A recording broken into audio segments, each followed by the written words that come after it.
Olá, vizinhos! Sejam bem-vindos a mais um programa Encontro com Sucesso. E hoje nosso programa abordará um tema que é de cunho nacional.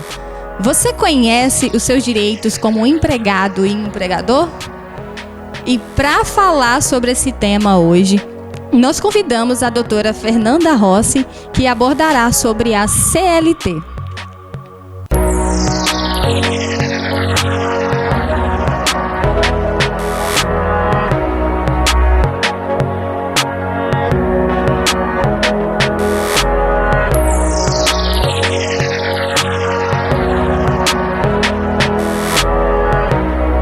Seja bem-vinda, doutora Fernanda.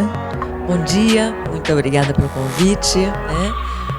Estou muito feliz em estar participando do programa porque realmente é um tema muito relevante e a maioria dos empregados, muitas vezes, eles não sabem, quais são os direitos e também deveres.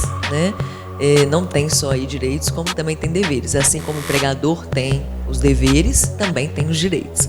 Então é um tema extremamente interessante. Gente, a doutora Fernanda Rossi tem um currículo extenso e eu vou falar um pouquinho para vocês. Ela possui graduação em Direito pela Pontifícia Universidade Católica de Minas Gerais, especialização em Direito Processual pela Universidade Anhanguera, mestrado em Direito Privado pela Pontifícia Universidade Católica de Minas Gerais, foi aluna do programa de pós-graduação da Universidade Federal de Buenos Aires, na condição regular de Direito Civil. Foi professora também empresarial, Direito do Trabalho, Introdução do Estudo de Direito da Faculdade de Ciências Sociais Aplicadas, na Facisa de Belo Horizonte. Foi professora do programa de pós-graduação em Direito, Legislação Trabalhista no Centro Universitário de Patos de Minas Gerais. É atualmente professora de graduação e pós-graduação de Direito da Faculdade Pitágoras de Eunápolis, nas disciplinas de Direito Civil, Direito Empresarial, Direito do Trabalho, Direito Coletivo do Trabalho e Tutelas Coletivas e Fundamentos Históricos do Direito. Será que tem experiência? E olha que eu nem falei todo o currículo, gente. Ainda tem mais. Doutora Fernanda, a consolidação das leis de trabalho, a CLT, que foi criada no governo Getúlio Vargas em 1943. Mas para que foi criada a CLT?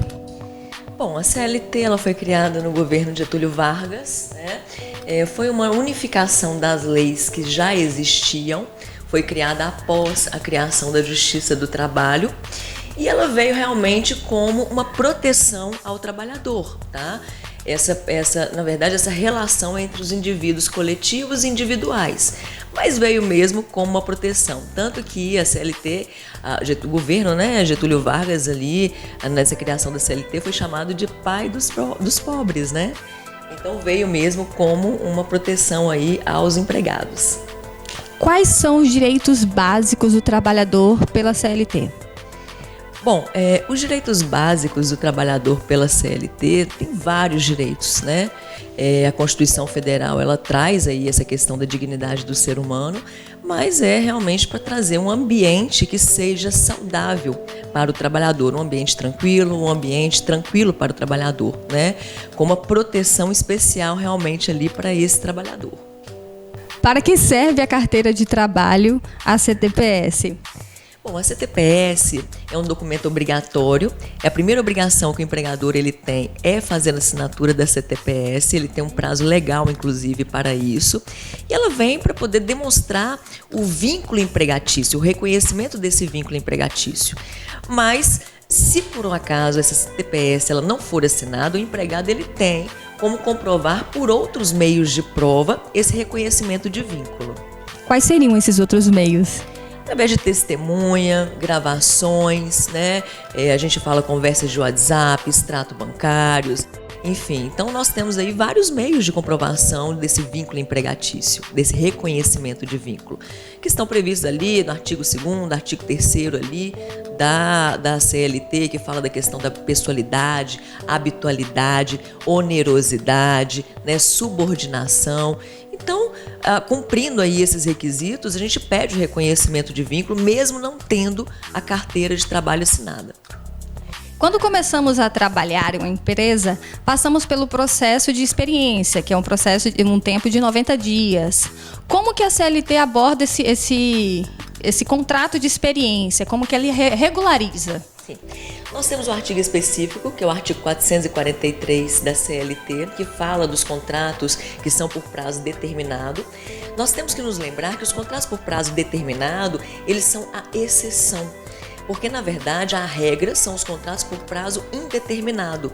Então, 443, no parágrafo 2º, na linha C, ele fala dos contratos por prazo determinado, que é de 90 dias, tá?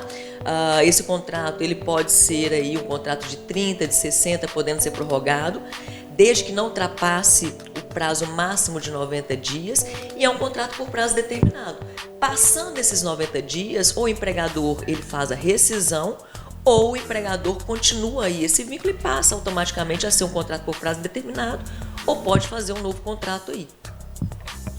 Quais são as regras e procedimentos da realização de horas de trabalho em regime de home office? Bom, o home office, ele veio com a reforma trabalhista. É muito interessante porque ele começa a partir do 75A, do artigo 75A da CLT, e tem algumas regras, né? Uma das regras que eu acho que é importante se falar aqui é a questão quando que o empregado ele é obrigado a trabalhar em regime de home office ou quando ele é obrigado a voltar para a empresa. Então, nós temos artigos específicos, inclusive na CLT, que fala da questão do mútuo consentimento, desde que não traga prejuízo a esse empregado.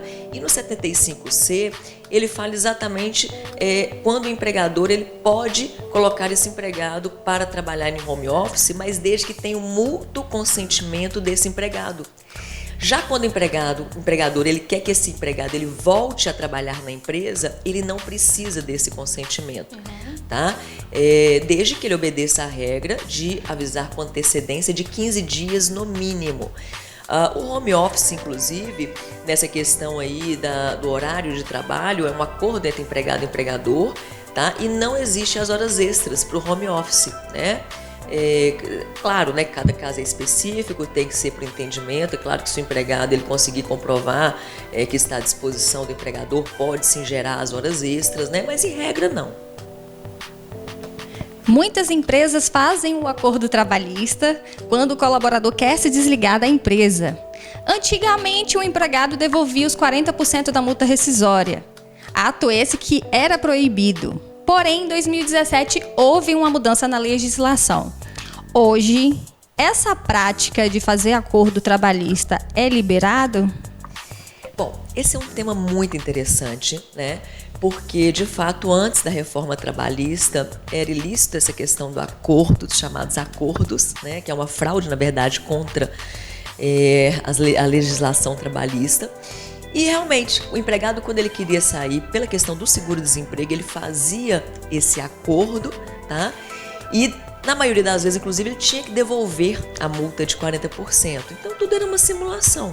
Após a reforma trabalhista, ela trouxe a possibilidade do acordo, está previsto no artigo 484A da CLT, e fala que tem a possibilidade.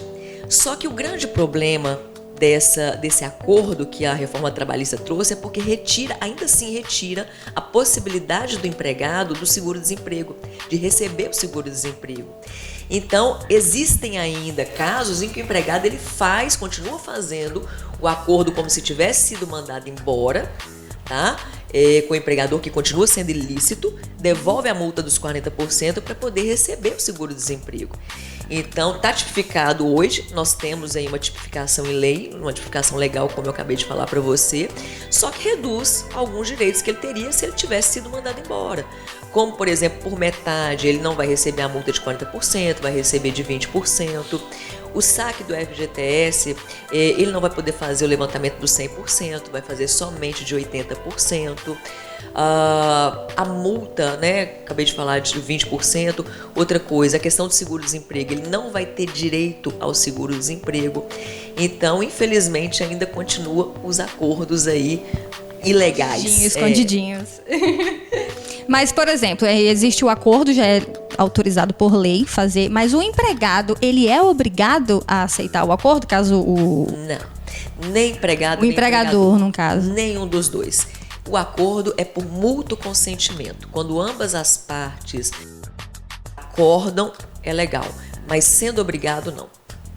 Então, se eu quiser fazer um acordo com Val, meu produtor, de ele me mandar embora, e ele falar que ele não vai fazer isso, que eu tenho que pedir demissão, não é obrigado. Não.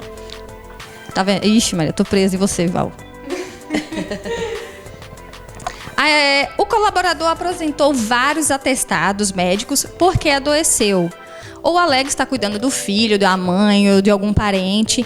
A empresa pode advertir o empregado ou demitir o empregado por excesso de atestados? Não, em hipótese nenhuma isso não pode acontecer, tá?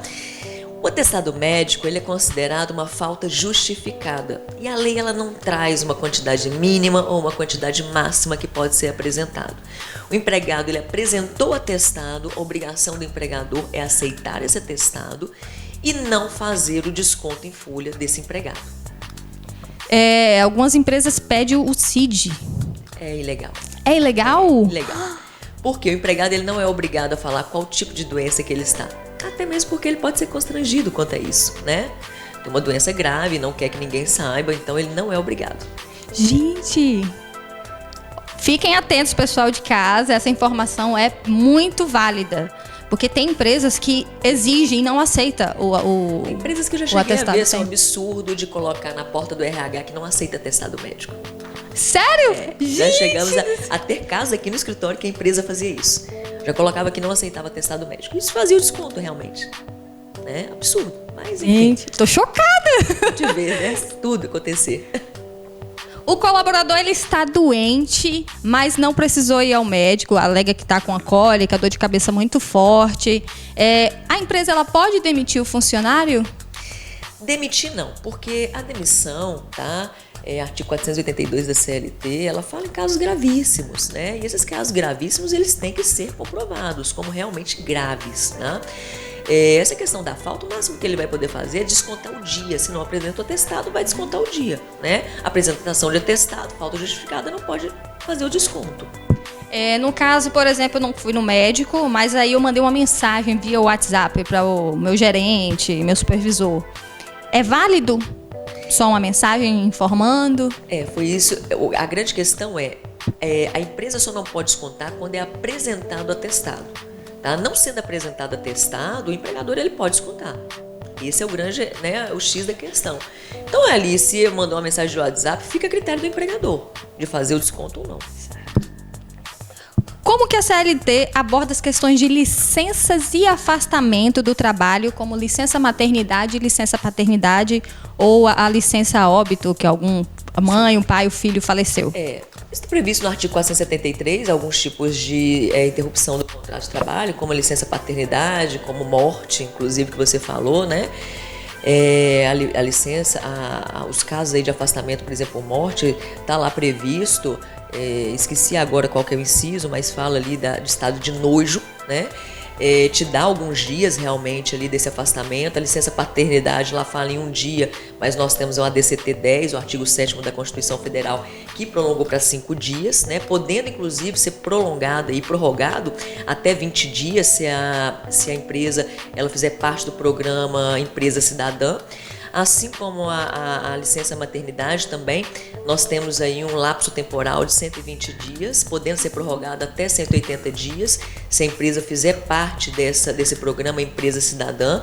A interrupção do contrato de trabalho não pode ser também descontado, tá?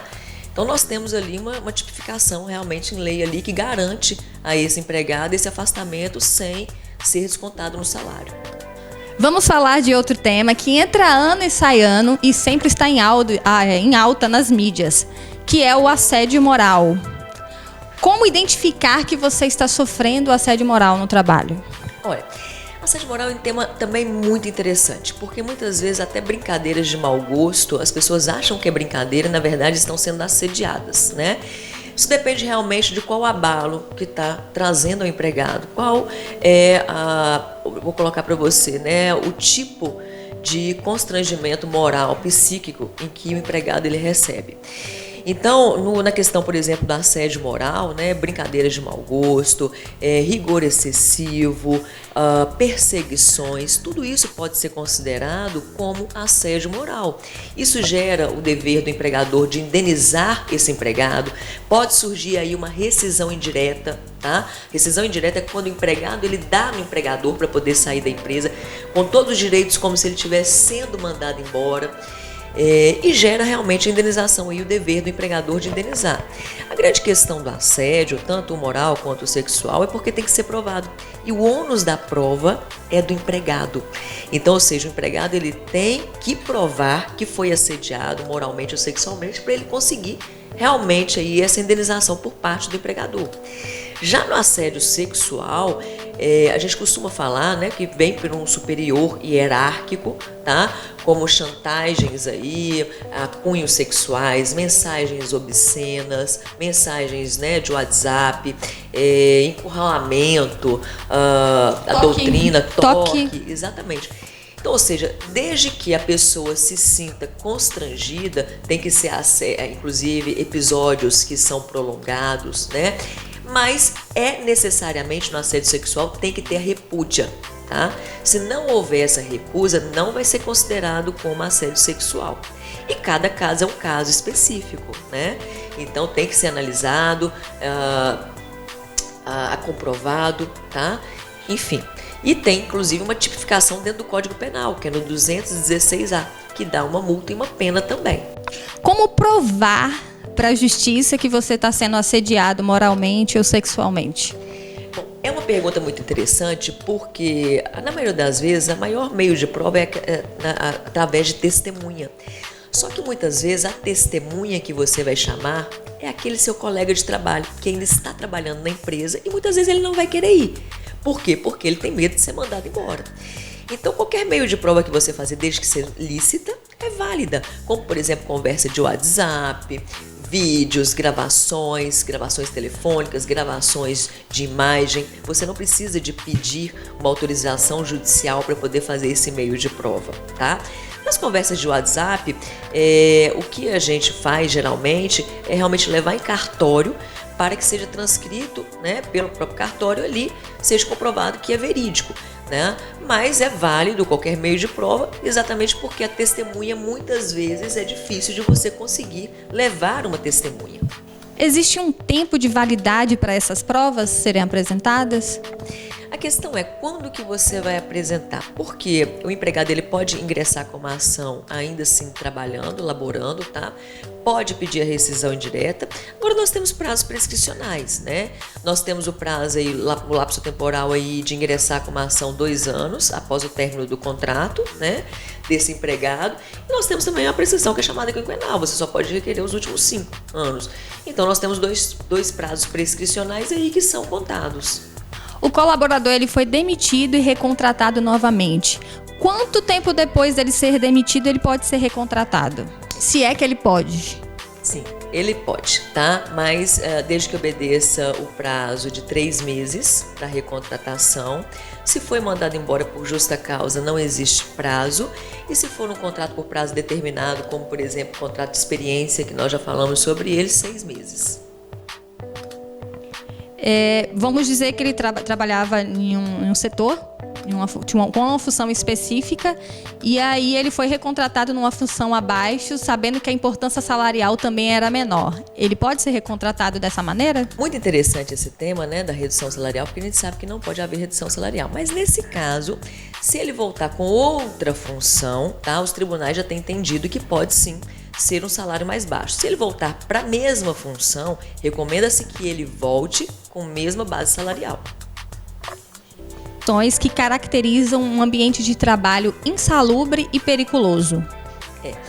Bom, ambiente que a gente fala, né, insalubre, são aqueles ambientes em que expõem o empregado a agentes nocivos, como por exemplo, questões de temperatura ou produtos químicos aí que são regulamentados, né, que a gente fala aí pelas ANRs, né, a ANR15, a ANR16, enfim.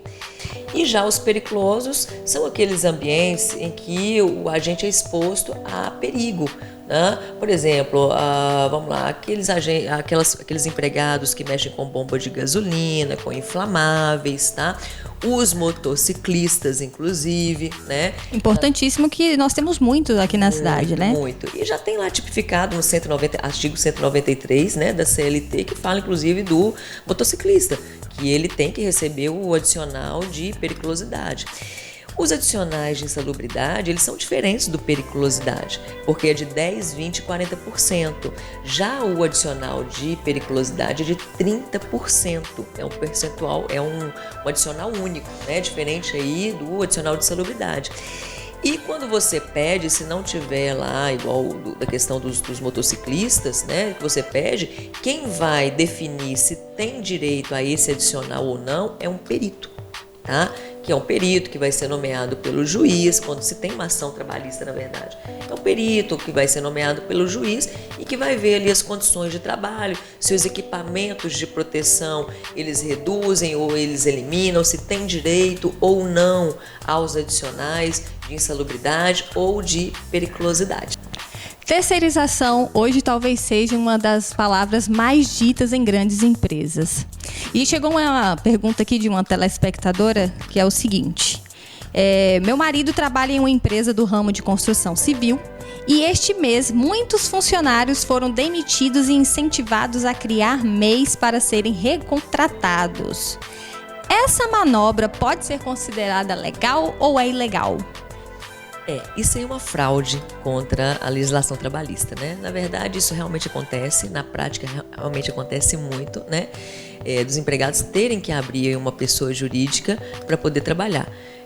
Como eu acabei de falar, é uma fraude contra a legislação trabalhista e é ilegal, né? O empregado ele pode abrir sim uma MEI, trabalhar ali, né, como autônomo, se for de vontade dele, mas não porque ele é obrigado pelo empregador a abrir uma PJ para poder prestar esse serviço. Demitir o funcionário para recontratar ele como empresa, o que para a empresa é benéfico quando ele pede para o funcionário fazer algo assim? Sai, né, realmente das obrigações da legislação. Então não tem que pagar férias, não tem que pagar 13º, os recolhimentos, FGTS, enfim, tira ali vários direitos que aquele trabalhador ele teria se fosse empregado de CLT. Justa causa patronal ou rescisão indireta? Vocês sabiam que você pode aplicar uma justa causa no seu patrão? Isso é um tema que muita gente não sabe, né? Mas tá sempre na mídia agora, o pessoal está sempre abordando esses assuntos. Quando é que um empregado pode aplicar uma justa causa no empregador? Bom, as causas de justa causa, elas estão previstas aí, tanto do empregado quanto do empregador, no 482 e 483. No caso do empregado aplicar no empregador, artigo 483, tá? São casos também que têm que ser comprovados, têm que ser casos graves, isso enseja uma rescisão indireta, e essa rescisão indireta vai dar direito ao empregado de sair como se ele estivesse sendo dispensado sem justa causa. Então, ou seja, a multa dos 40% do FGTS, pode fazer o levantamento de 100%, né, do FGTS, aviso prévio, enfim, vários direitos aí, como se ele estivesse sendo mandado embora. Mas quais motivos o empregado ele pode achar que ele pode demitir a empresa, por exemplo? Rigor excessivo, perseguições, assédio moral, assédio sexual, todas essas hipóteses, inclusive, que nós já falamos aqui. Pode ser casos aí de uma justa causa no empregador. Desvio de função já entraria? Desvio de função também. Qualquer coisa que descumpra o contrato, ou seja, o que não esteja previsto no contrato ali, pode ser causa de justa causa no empregador. É uma quebra de contrato, o que não foi acordado. Eu tenho uma dúvida. Eu trabalho em uma função e aí minha colega é minha supervisora. E aí a minha supervisora entrou, ela tem uma importância salarial maior do que a minha, e aí ela entrou de férias. E aí o chefe, o empregador, pede que eu ocupe o lugar dela. Eu sou obrigada a ocupar o lugar de supervisora recebendo o mesmo salário, o meu mesmo salário menor do que o de supervisão? Não, isso é também muito interessante porque quando você vai fazer a substituição, chama inclusive substituição eventual. Essa substituição eventual, você tem que receber o mesmo salário. Então, se a sua supervisora recebe 1.000, 2.000, 3.000, enfim, não importa o valor superior ao seu, você, nesse período dessa substituição eventual, você tem que receber o mesmo salário dela. Interessante. Pra gente finalizar aqui agora, quais são as principais alterações recentes na legislação trabalhista? Olha, tivemos várias, né? Após a reforma trabalhista, nós tivemos várias alterações, são mais de 100, na verdade, alterações que a reforma trabalhista ela trouxe. Tivemos algumas perdas também, como por exemplo a questão das horas em itinere, acho que foi uma perda muito grande, mas infelizmente, né, fez alteração. Hoje em dia não é possível mais o empregado ele se beneficiar dessas horas em itinere, mas tivemos também várias possibilidades aí que melhoraram essa comunicação entre empregado e empregador, no sentido de banco de horas, né, que pode ser feito agora através de um acordo entre empregado e empregador, no sentido do intervalo intra-jornada, que é aquele intervalo, que é aquela pausa de almoço, que pode ser reduzida para 30 minutos, antes não podia, tá?